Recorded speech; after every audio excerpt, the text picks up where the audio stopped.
Hello viewers, இன்னைக்கு simple and ஈஸியாக ஹோட்டலில் கொடுக்குற மாதிரி பூரி மசால் எப்படி செய்கிறதுன்னு பார்க்கலாமா? பூரி மசால் செய்கிறதுக்கு 5லேருந்து 6 உருளைக்கிழங்கு, ஒரு 4-5 வெங்காயம் அண்ட் ஒரு மீடியம் சைஸ் தக்காளி, 2 பச்சை மிளகாய் எடுத்துக்கோங்க. அது எல்லாமே கட் பண்ணி வச்சுக்கோங்க. உருளைக்கிழங்கை வேக வச்சு எடுத்து கட் பண்ணி வச்சுருக்கேன். ஒரு 1/4 கப் அளவுக்கு பொட்டுக்கடலை எடுத்து மிக்சியில் போட்டு அரைச்சி எடுத்து வச்சுக்கோங்க. ஓரளவுக்கு நைஸாக அரைச்சிக்கோங்க. அரைச்சிட்டு அதை எடுத்து போட்டு ஒரு பவுலில் தண்ணி ஊற்றி கரைச்சி எடுத்து வச்சுக்கோங்க. இது வந்துட்டு கட்டி கட்டியாக இல்லாமல் கரைச்சி எடுத்து வச்சுக்கோங்க. அதுலேயே கொஞ்சம் உப்பு, கொஞ்சம் மஞ்சத்தூள் ஆட் பண்ணிக்கோங்க.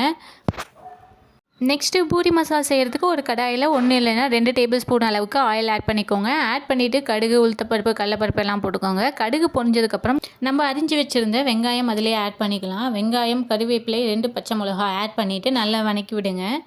வெங்காயம் நல்லா வதங்கினதுக்கப்புறம் நம்ம கட் பண்ணி வச்சுருந்த உருளைக்கிழங்கு இதிலேயே ஆட் பண்ணிக்கலாம். நம்ம பொட்டுக்கடலை மாவை கரைச்சி வச்சுருந்தோம் இல்லையா, அதையும் இதிலேயே ஆட் பண்ணிக்கலாம். இப்போ குழம்புக்கு தேவையான அளவுக்கு தண்ணி ஆட் பண்ணிக்கோங்க. பொட்டுக்கடலை மாவு போட்டதுனால குழம்பு சீக்கிரமாக கெட்டியாகிடும். அதனால் ஓரளவுக்கு தண்ணி ஆட் பண்ணிக்கோங்க. நம்ம தக்காளியே ஆட் பண்ணலாம் இல்லையா, அதனால் நான் ஒரு தக்காளியை எடுத்து வச்சுருந்த தக்காளியை கரைச்சி இதில் ஆட் பண்ணிக்கிறேன். உங்களுக்கு வேணும் அப்படின்னா மிக்சியில் அடித்தும் நீங்கள் ஆட் பண்ணிக்கலாம். அப்படி இல்லை நான் வெங்காயத்தோடையே போட்டுக்கிறேன் அப்படின்னா நீங்கள் வதக்கும் போதும் வெங்காயத்தோடையே போட்டுக்கலாம். ஸோ இப்போ எல்லாத்தையும் ஆட் பண்ணிவிட்டு ஓரளவுக்கு நல்லா மிக்ஸ் பண்ணி விடுங்க. இதெல்லாம் நல்லா கொதிக்கட்டும்.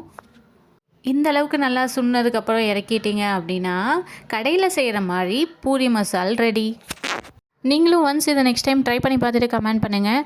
இந்த வீடியோ உங்களுக்கு பிடிச்சிருந்ததுன்னா லைக் அண்ட் ஷேர் பண்ணுங்கள். மறக்காமல் சப்ஸ்கிரைப் பண்ணிடுங்க. நெக்ஸ்ட் வீடியோவில் பார்க்கலாம். டாடா.